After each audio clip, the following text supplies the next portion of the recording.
पाठ 13वा. ध्वनी चित्रामध्ये काही आवाज आहेत. असे आवाज तुम्ही ऐकले असेल आणि ऐकलेल्या आवाजासंदर्भी चौकटीमध्ये राईट अशी खूण करायची आणि जर ऐकले नसेल तर रॉंग अशी खूण करायची. या आवाजाच्या किंवा आवाजासाठी तुमच्या परिसरातील भाषेमध्ये कोणकोणते शब्द वापरले जातात ते चित्रातील खाली दाखवा.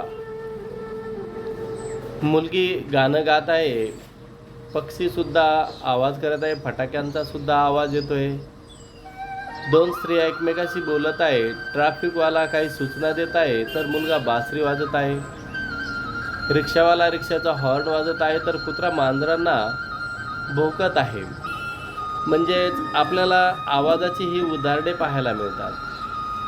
शाळेमध्ये मधल्या सुट्टीच्या वेळी कोणकोणते आवाज कानावर यायला पडतात?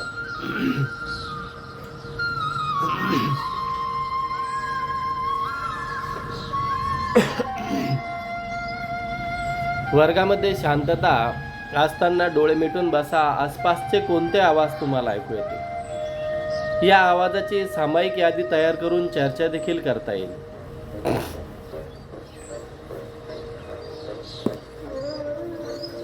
आवाजाला शास्त्रीय भाषेत ध्वनी असं म्हटले जातात. काही ध्वनी मोठे असल्याने सहज ऐकू येतात तर काही खूप लहान असल्याने ते लक्ष दिल्याशिवाय आपल्याला ऐकू येत नाही. ध्वनी आपल्याला आवडतात तर काही ध्वनी आपल्याला त्रासदायक सुद्धा होत असतात. या सर्व आवाजांचे सामायिक यादी तयार करून चर्चा केली असता आपल्याला ऐकू येणाऱ्या असंख्य आवाजामध्ये खूप विविधता असते हे लक्षात आलेले. ध्वनी लहान मोठे व आवडणारे न आवडणारे अशा दोन पद्धतीमध्ये सुद्धा वर्गीकरण करता येतात. ध्वनी कसे निर्माण होत असतात? ध्वनी हे आवाजच असतात. घरातील रेडिओ अथवा टेप रेकॉर्डर गाणे वाजत असताना त्यांच्या स्पीकरवर काय होत आहे हे जाणवत असेल तुम्हाला. ते स्पीकरचे व्हायब्रेशन होताना लक्षात येईल. आपण ज्यावेळेस बोलत असतो आपल्या घशाच्या कंठावर जर का आपण हात ठेवला तर आपल्याला व्हायब्रेशन होताना तिथं थरकाप होताना लक्षात येईल. काही वेळानंतर रेडिओ अथवा टेप रेकॉर्डर बंद करा. आता काय जाणवते?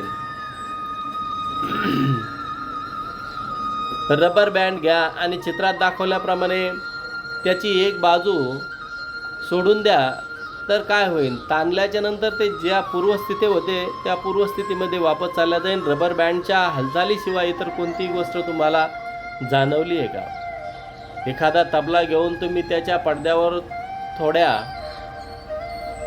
थाप किंवा समजा थाप टाकल्याच्या नंतर काही भुसा ठेवा, खडूंचा कीस ठेवा आणि मोहरीचे दाणेसुद्धा ठेवू शकता. थोडी वाळूसुद्धा पसरू शकता. बोटाने चांगली अशी टिचकी मारा. आवाज होत असेपर्यंत काय दिसेल आणि आवाज बंद झाल्याच्या नंतर काय दिसेल? ज्यावेळेस आवाज होते त्यावेळेस तो तबलेची व्हायब्रेट होताना लक्षात येतो.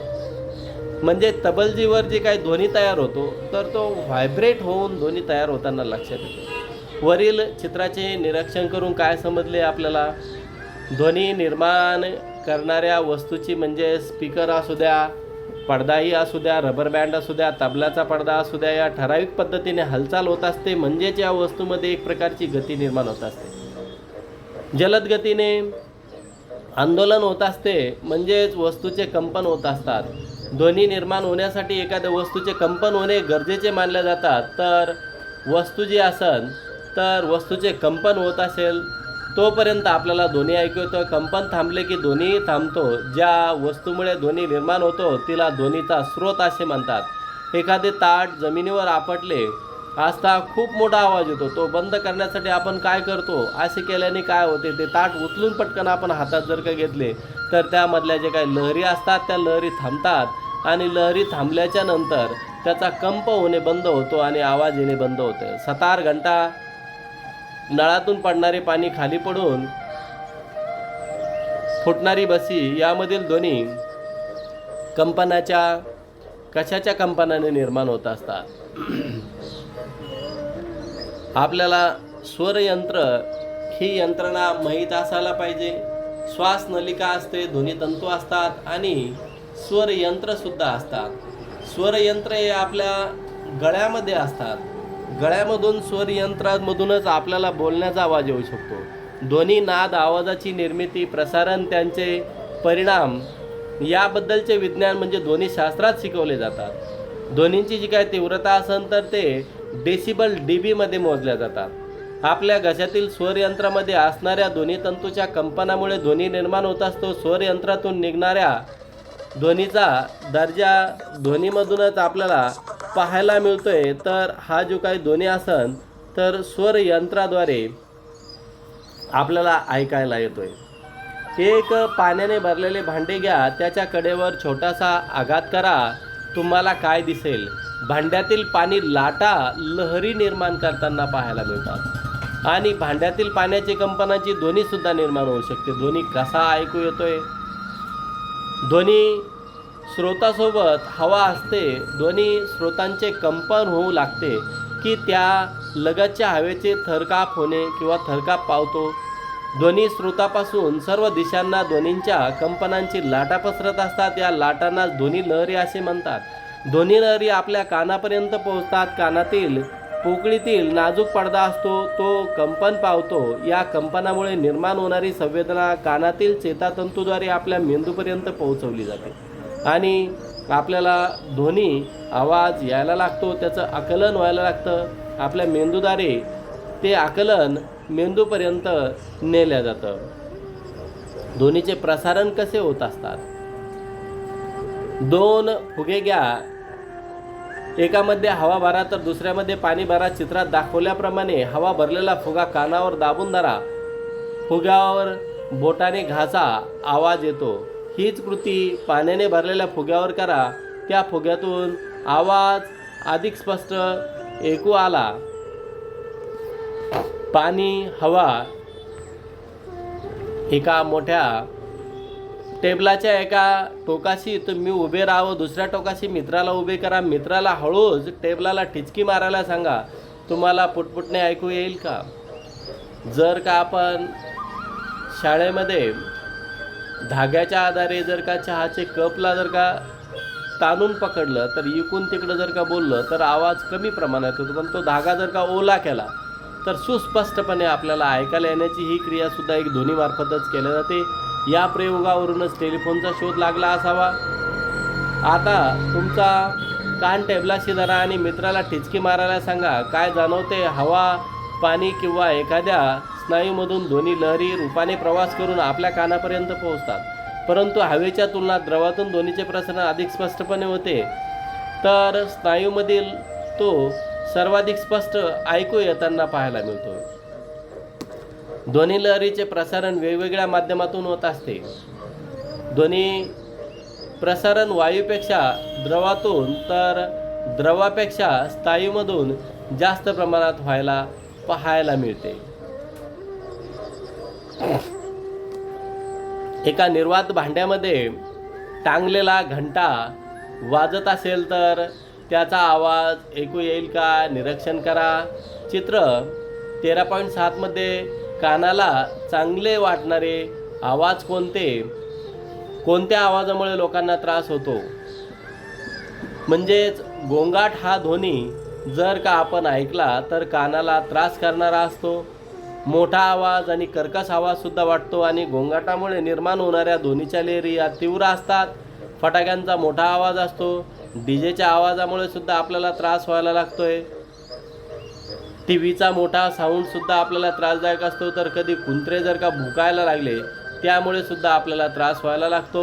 रेल्वे जवळून गेल्याच्या नंतर आपल्याला हे होते.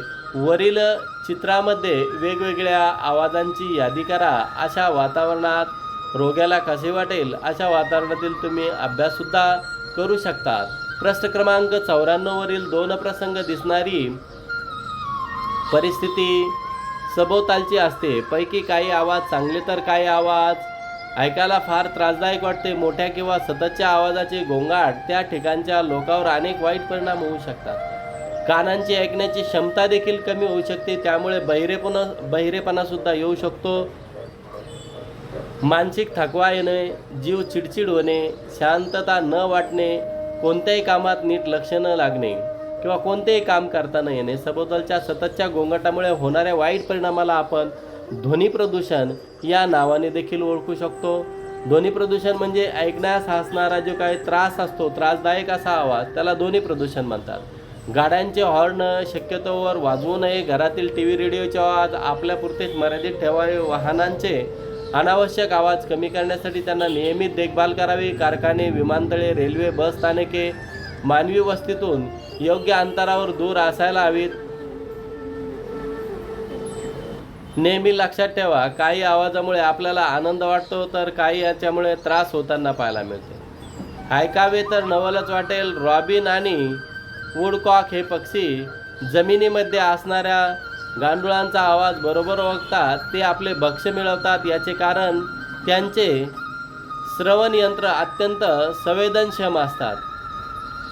टोळांच्या काही जाती हवेतून उडताना त्यांचे पाय एकमेकावर घासून आवाज करतात. मधमाशी व डासांचे पंख फडफडल्याने आवाजाची निर्मिती होते. असे आवाज देखील तुम्ही ऐकले आहेत. म्हणजे ध्वनी निर्मितीसाठी कंपनाची आवश्यकता फार अत्यंत गरजेची असते. ध्वनीच्या निर्मितीसाठी माध्यमांची आवश्यकता असते. ध्वनींचे प्रसारण स्थायू, द्रव किंवा वायू या माध्यमातून होतात. तर नकोशा वाटणाऱ्या अनियमित व मोठ्या आवाजाला गोंगाट असं म्हटले जाते. सततच्या गोंगाटामुळे ध्वनी प्रदूषण होते. ध्वनी प्रदूषण हे आपल्याला स्वास्थ्यावर वाईट परिणाम करत असतात. कानाला त्रासदायक करणारे किंवा वेगवेगळे जे काही गोष्टी असन तर त्या गोष्टींना आपल्याला त्रास होऊ शकतो. वाहतूक व उद्योग क्षेत्र अशा ठिकाणी सर्वाधिक प्रदूषण होत असतात. त्यांचे जे काही कर्कश असे आवाज असतात, रेल्वे स्थळ, विमानस्थळ, ट्रकचे हॉर्न किंवा इतर मोठे हॉर्न जे असतात तर त्यांनी ध्वनी प्रदूषणाच्या समस्या निर्माण होऊ शकतात. ध्वनी प्रदूषण रोखण्याचे उपाय करणे गरजेचे आहे. शाळा, दवाखाने अशा ठिकाणी गाड्यांचे हॉर्न वाजवण्यास मनाई असते. त्याच्यावर बंदी घालणे व त्या नियमांचे पालन करणे हे फार गरजेचे असते.